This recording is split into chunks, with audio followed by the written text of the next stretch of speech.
Everton 2, Manchester United 2, and what a game it was. A game of two halves, it has to be said. I do think that both sides do deserve to be coming away with at least a point, because Everton did play really well in the first half, but in the second half they did drop off. But Manchester United started the first half quite poorly, and in the second half definitely grew into the game and do deserve to be coming away with at least a point. So in terms of the starting 11, the change from my starting lineup was that the only change was that Casemiro started ahead of Garnacho. I had a front three of Xerxes, Højlund and Garnacho, with Ugarte and Bruno in the middle. But Ruben Amorim decided to go with Ugarte and Casemiro in the middle, and a front three of Xerxes, Bruno and Højlund. So in terms of the first half, Pickford did have to make a save in the 13th minute. He denies Højlund at the near post. When Dogu raids into the Everton area, he sends a low ball across the 6-yard box. Højlund slides in to steer it home, but the England goalkeeper diverts it away with his leg. And he did take a blow to the process, so it was a pretty brave save by him. And if that goal had gone in the 13th minute, it would have definitely been a different game. But Everton do grab the lead in the 19th minute after a set piece is cleared by United. A period of head tennis ensues inside the visitor box. When the ball bobbles out to Doucouré on the edge of the area, his header sneaks through to Beto, who then sweeps it home from close range. Left-footed, he lashes the ball past Onana and makes it 1-0 Everton. Everton do make it 2-0 in the 33rd minute. After Lindstrom and Beto combine smartly on the right, Harrison fires a shot straight at Onana from close range. The ball loops up into the air and Doucouré reacts first, beating Maguire to head the ball home past United's flailing goalkeeper, and it's more joy for the Toffees and despair for the Red Devils. Everton 2, Manchester United 0. So in terms of the first half, it has to be said that we didn't play well at all in the first half, even though we did dominate possession. Everton with 4 shots, 4 on target. United with 2 shots, 0 on target. United with 57% possession compared to Everton's 43%, and 86% pass accuracy for United as well. So in terms of the starting lineup, this is the starting lineup that Ruben Amorim went for. Like I said, I would have started with Bruno in a deeper position, then a front three of Xerxes, Højlund and Garnacho, and we did see that in the second half.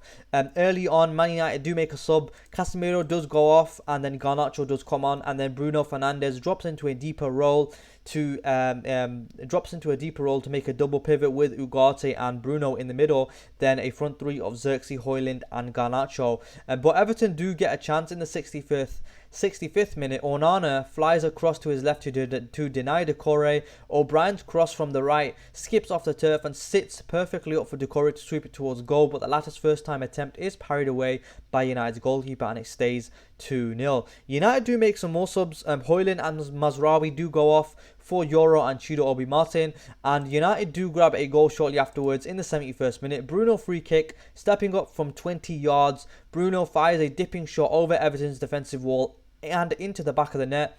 This is United's first shot on target, and it's 2-1 to Everton at Goodison Park. And this is United's first goal from a direct free kick in the Premier League after Cristiano Ronaldo found the net in April 2022, and his first since July 2020. Bruno Fernandes has had a hand in more league goals against Everton than any other side. So United do make it 2-2. This time it's Ugarte. When Everton this time, they fail to fully clear another Bruno Fernandes free kick. The ball drops nicely for Ugarte on the edge of the area. He controls the ball well with his first touch, then drives home a fine left-footed strike with the second.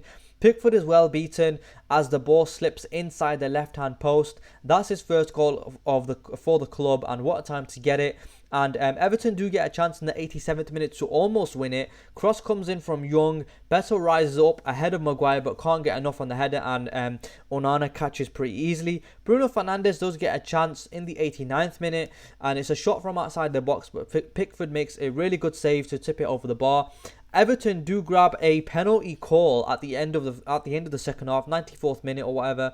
Ashley Young, for me, he's going down already. For me, it's not a penalty, and the reason being is, like I said, Ashley Young was going down already. I think De Ligt or Maguire, or one of them or both of them, they have a slight tug on Ashley Young, but for me it's not enough, like I said, because Ashley Young looked like as if he was going down already, and it would have been very harsh if that had, if United had conceded a penalty just from that incident. But yeah, in terms of overall, I think 2-2 is probably a fair result. In the first half, we did see a lack of desire and fight, lack of tracking back to run.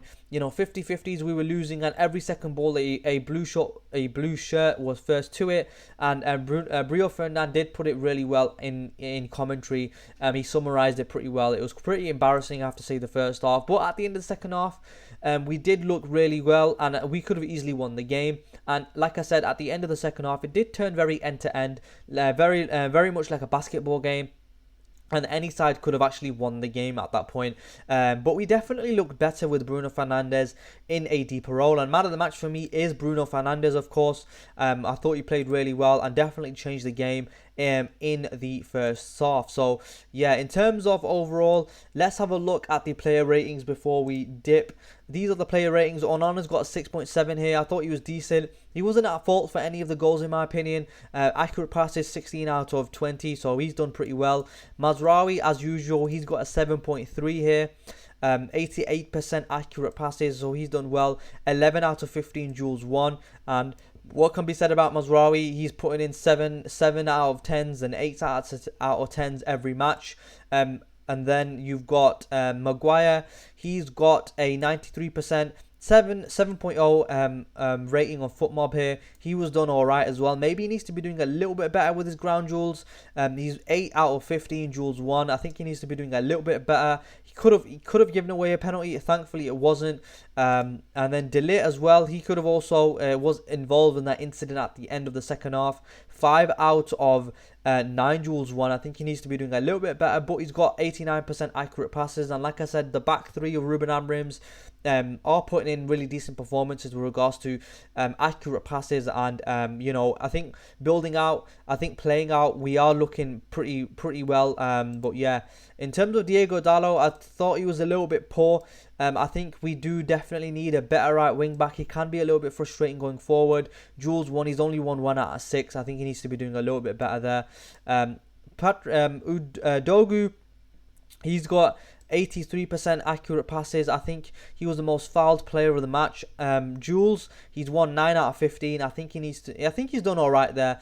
Only won 1 out of 4, but I thought he had a decent performance. Casemiro, he's won 7 out of 8 of his duels. He's done really well in terms of his duels, but in terms of his overall performance, he's only got 81% accurate passes. I think Ugarte did have a better game than him, and you have a look at Ugarte, he's got 8.2 rating here, 91% accurate passes, better than Casemiro's. He's holding the ball better than Casemiro, and he's receiving it under pressure better than Casemiro as well. 7 out of 12 duels won, and when Ugarte was paired alongside Bruno in that double pivot, I think both of them looked really well. Bruno Fernandes, player of the match, 8.6 here, complete the most dribbles, and the most passes of the match was 64 as well. So Bruno Fernandes was he played really well, especially in the second half when he was dropped into that deeper role. 81% accurate passes here as well, 2 chances created, so he's done really well. Shot accuracy 2 out of 2 as well. Successful dribbles 3 out of 6. Accurate crosses, I think he needs to be doing a little bit better. Done a little bit wasteful in terms of his accurate crosses, only 2 out of 12. Duels, he's won 7 out of 11, which is okay as well for a player like Bruno who likes to be getting forward. In terms of the strikers though, I think Xerxes and Højlund both had poor games. Look at Xerxes here, only 2 shots, no chances created, and I think both these shots missed from a corner, and then this one was probably blocked. So yeah, I think our strikers definitely need to be doing a lot better there. Maybe in terms of recruitment as well. And we need to be going out and getting world-class strikers. I don't think Højlund and Xerxes are that right now. Possibly they could be. Xerxes is only 23. But you have a look at Xerxes. Jules, he's only won 1 out of 12, which is nowhere near good enough. Same with Højlund as well. He didn't win a single duel this match. 0 out of 8 duels won. Jules lost 8. Didn't win a single duel. In terms of his passes, yeah, alright, he was the most accurate passer. But, he needs to be doing a lot better there. In terms of the substitutes, let's have a look at them right now. I think Garnacho definitely changed the game when he came on. Looked pretty lively as well. 100% accurate passes as well. Jules, he's won 3 out of 4, which is alright. And then Lenny Yoro, he was alright as well when he came on. Only lasted 20 minutes, but he played okay. And then Chido Obi, not much can be said. He's only 17. 1 out of 3 duels won, and he only lasted 20 minutes as well. So, yeah, in terms of overall, though, it has to be said, we probably do deserve to be coming away with at least a draw. I think if either side had nicked it at the end, it would have been a little bit disappointing for the other side, because Everton did play really well first half, and then Man United played really well second half. So yeah, in terms of overall, a draw is probably a fair result in terms of the overall match. In terms of Everton, though, I was pretty impressed, but with Gueye and Doucouré, I think they had pretty decent games. But in terms of everyone else, it was pretty average. You have a look at the stats. For full time, United did dominate possession with 62%, but expected goals, Everton do have 1.85 expected goals, with United with 0.41. In terms of big chances, Everton do have 4, with United's 1.